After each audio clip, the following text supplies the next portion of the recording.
Recently, my mind has been occupied by visions of colorful coastal towns, with blue, cloudless skies, mirror-still waters, and the quiet chirping of birds.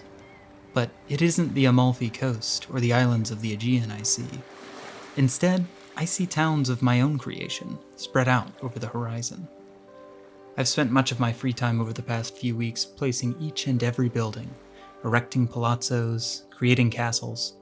A whole town that could take upwards of a century to develop manifests itself within mere hours. I am, of course, talking about Townscaper, an indie gem from Oskar Stolberg.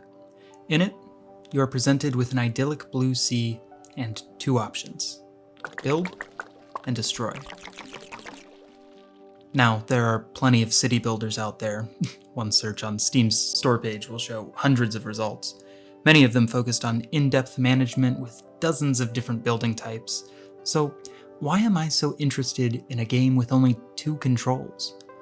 What makes Townscaper so intriguing to me is its outward simplicity. All of the minutiae of real construction are generated instantaneously by the game's systems. Windows, doors, stairs, roofs, gardens, all designed by the invisible hand of procedural generation. Just from a technical level, it's impressive. Even more so is how it all just works. From the aesthetic of the detailing to the pop of the color palette, even the way the map generates in an imperfect pseudo-grid lends to its unified and instantly charming feel. The other part of the game that I find remarkable is its ability to almost effortlessly create realistic places. And this is due in large part to the expert way that Townscaper sets the rules for how you can create things. There are two rules in the game that matter the most, but to fully appreciate them, we have to look at the development of real towns. There are two main types of cities: the organic and the grid. You could also think of this as the difference between rural and urban. When space is plentiful, buildings are free to be placed wherever the environment best allows. But when space is at a premium, the environment is usually bent to conform with the buildings. Now, these are not mutually exclusive things. The Manhattan grid marches on unimpeded until it isn't. The truth is that these patterns have more to do with a deeper issue in the architecture of space. It's a simple give and take. The most efficient space to occupy is rectilinear, while straight lines rarely occur in nature, so transitioning from the existing to the built becomes difficult. But this is a problem that has existed for as long as cities themselves. Some cultures did their best to ignore the landscape, while others did what they could to accommodate it. And there are plenty of architects who have recognized this conflict, the desire of livable space to maintain its structure versus the tumultuous ebb and flow of nature. Some, like Frank Lloyd Wright, have embraced nature and attempted to integrate it into their designs. Some have tried to avoid the landscape by lifting buildings off the ground using elements such as pilotis. At the other end of the extreme are those that try to completely reject straight lines and standard room shape.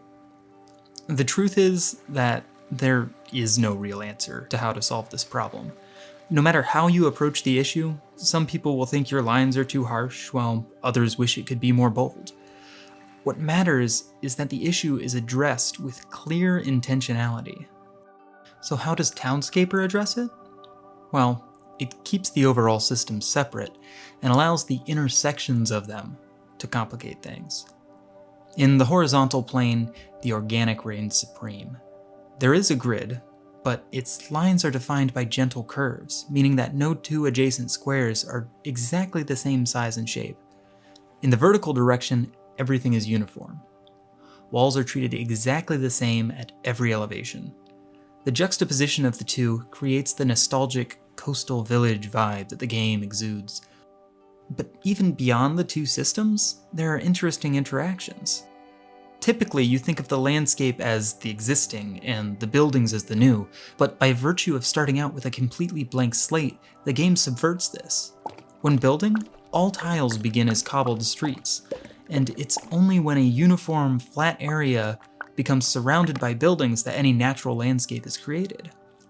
By creating an archway at either ends of such field, paths begin to develop across them. Place a building near the path, and it adjusts. It is all of these little details that makes the game feel alive. Every block you place has an impact on everything around it, and those results can be surprising. I remember my delight when I first stacked a tower of alternating colors to mimic a lighthouse, only to find that the game had such an interaction already programmed in. Looking at Oscar's body of work, it becomes clear that the little details are an important aspect to his design process, and he has managed to package all of it into a game that lets us discover it gradually, all on our own.